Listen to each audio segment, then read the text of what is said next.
oxen also for the burnt offerings, and the threshing instruments for wood, and the wheat for the meat offerings, I will give it. And the king said unto Onan, Nay, but I will verily buy it for the full price, for I will not take that which is thine for the Lord, nor offer burnt offerings without cost. I am attempting to explain the noun altar.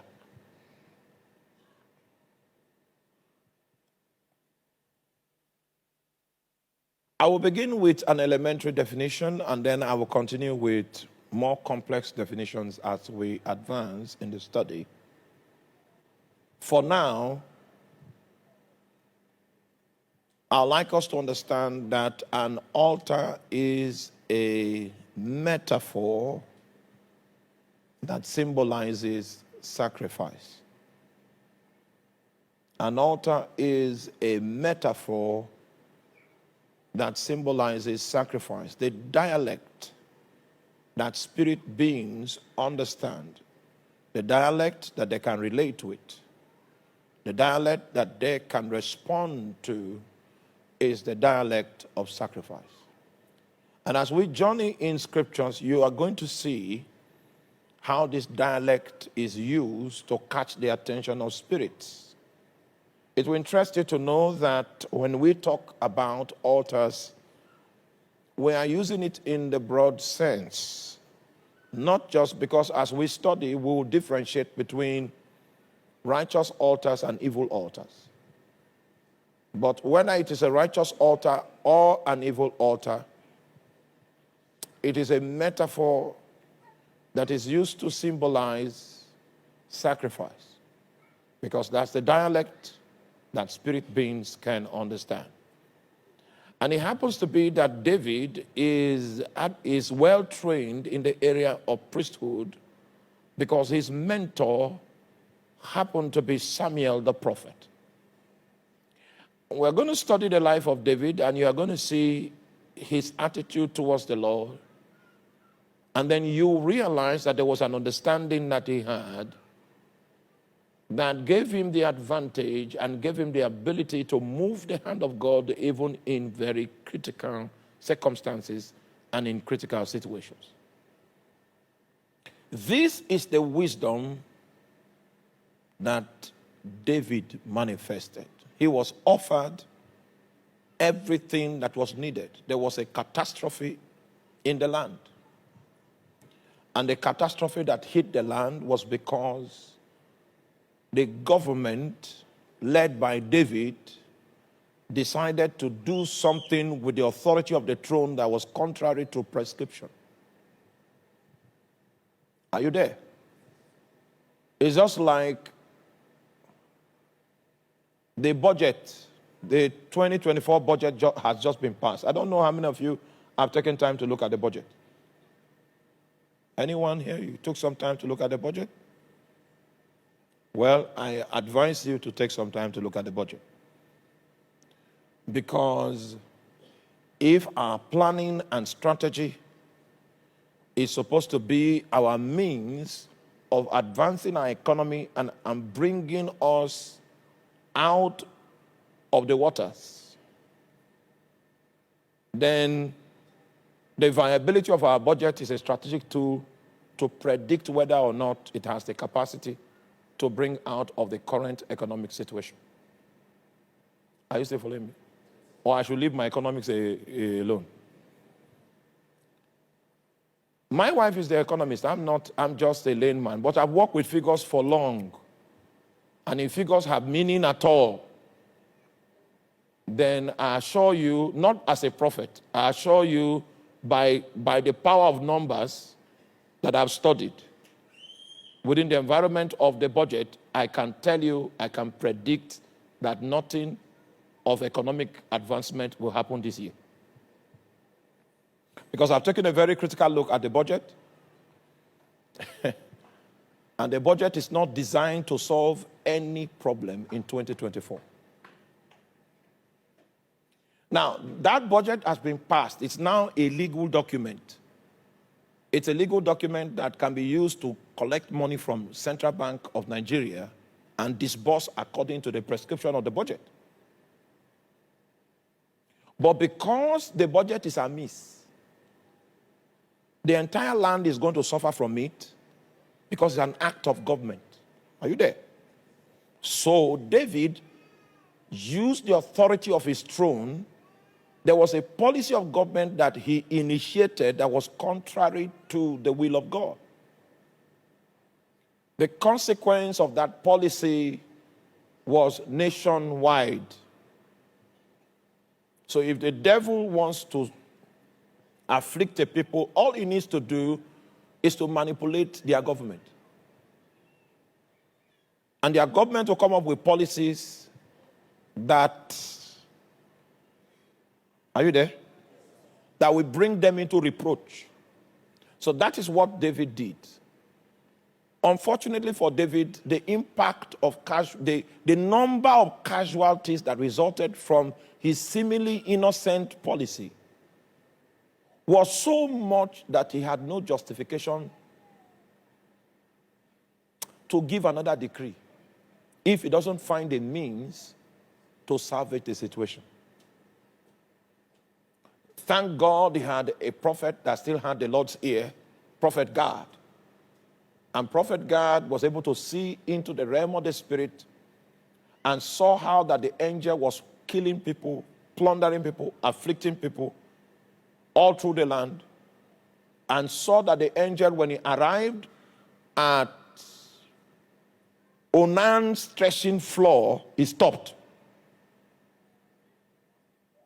So he now gave a prophecy to David by reason of the word of wisdom. And say, if you set up an altar in Onan's threshing floor, you will restrain the authority of this angel. So based on that wisdom, they were going to Onan's threshing floor.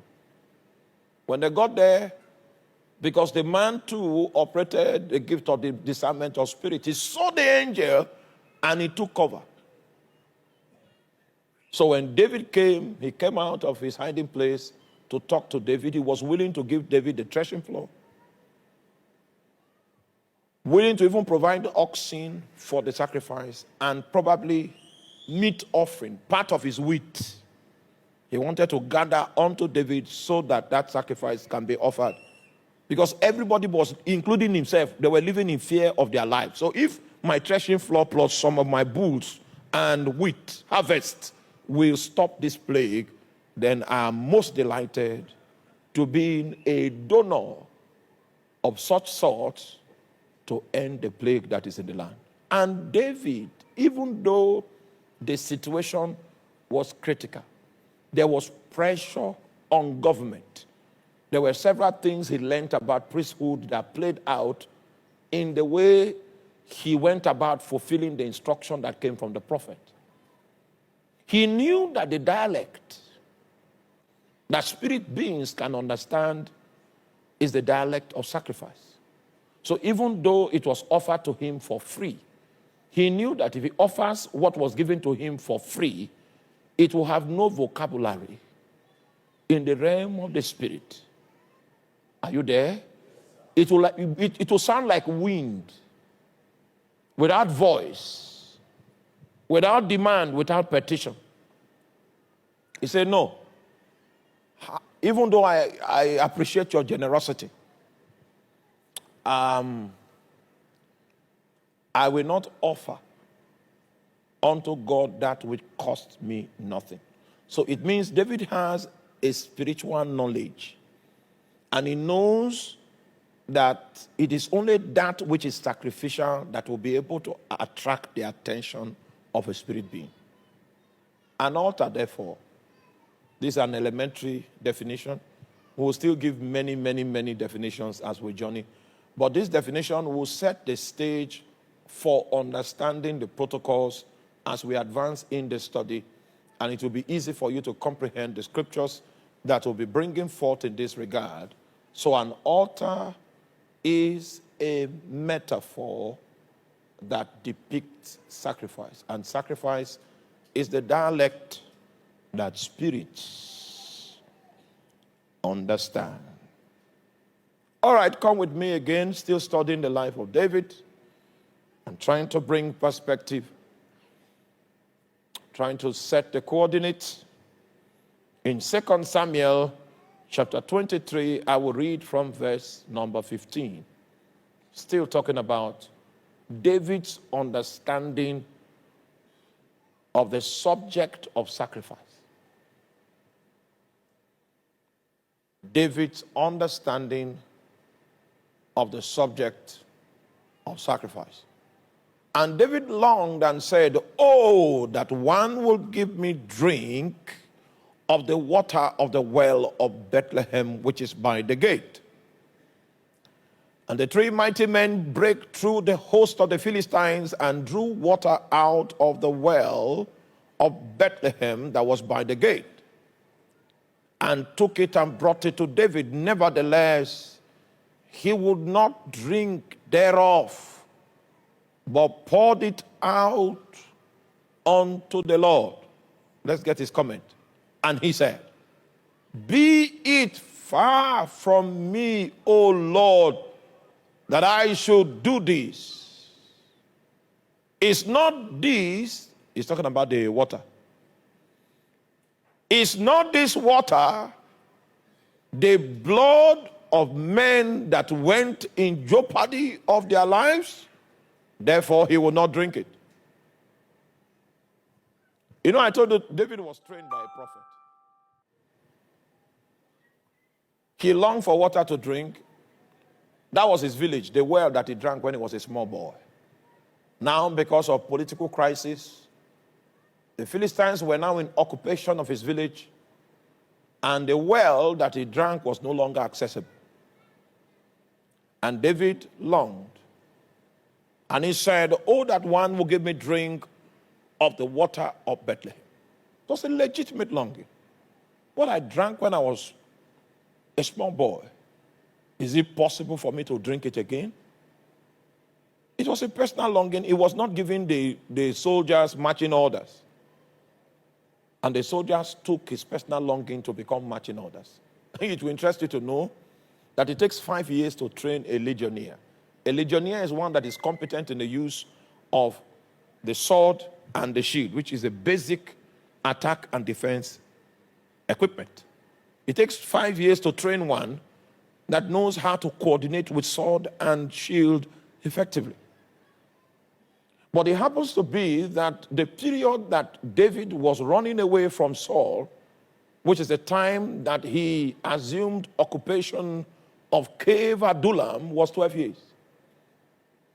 So in these 12 years, they were training for battle, and they had no opportunity for a fight.